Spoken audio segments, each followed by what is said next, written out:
Namaste. Welcome to the Warrior Monk Wisdom at Sunrise series.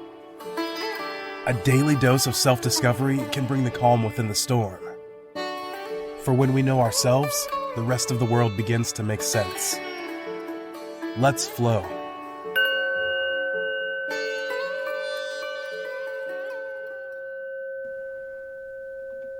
Multitasking, when it comes to paying attention, is a myth. John Medina. Good morning. So we're talking about multitasking today and why it's really not a great idea, and also the fact that a lot of people don't actually do it, even when they think that they do. So what is multitasking? The performance of more than one task at the same time. So the key word here, though, is the same time, which in a lot of contexts, when you're doing multiple things, is either not possible or it's very, very difficult. So you're actually, more than likely, you are rapidly doing tasks one after another, which is better than trying to multitask. But a classic example of multitasking would be something like texting and driving, which is dangerous. So when you spread your brain's ability to process into so many pieces, I mean, that just doesn't sound like a good thing, right? So why should we not multitask? Well, you lower your awareness to the present moment and the present task at hand. And of course, that has its own issues, high stress, anxiety, things like that.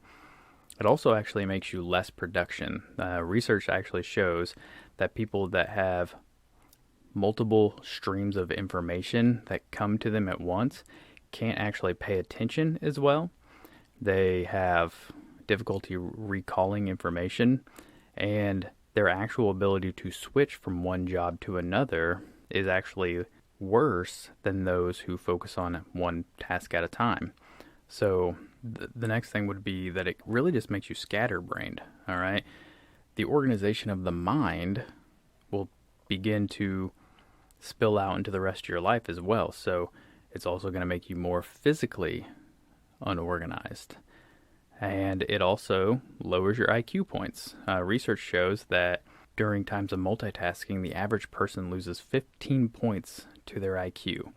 And it's also shown that if you repeatedly do this over time, it can actually have permanent effects on your overall IQ, which is not a good thing to have going on in your life. So how do we stop the bad habit? Well, set the tone. Be upfront with people in your life, whether that be coworkers, family members, anything like that, about your focus, right? That's going to be the big key, because the people in your life, if they don't know what you're doing, they aren't going to understand, and it's going to be more difficult to continuously do it consistently. So turn off your phone and your computer notifications. It's really easy for us to hear a ding and immediately go reaching for our phone or computer, right?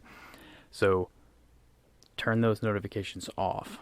Make lists. Utilize calendars and notebooks and to-do lists, because you want to start with your yearly goals, then you can break them down into quarterly goals, then divide those into monthly goals, weekly goals, and then of course daily tasks. And being able to utilize those things will keep you on track, but also be able to keep you going to where you want to go. And utilizing a scheduling system, block times for things that are needed. So you're blocking times for work, you're blocking times for your free time, block times for rest and physical and mental breaks, and prioritize them by importance, challenge, and necessity. And that way everything gets done that needs to be done, but then also you make sure that you get things that make you happy done.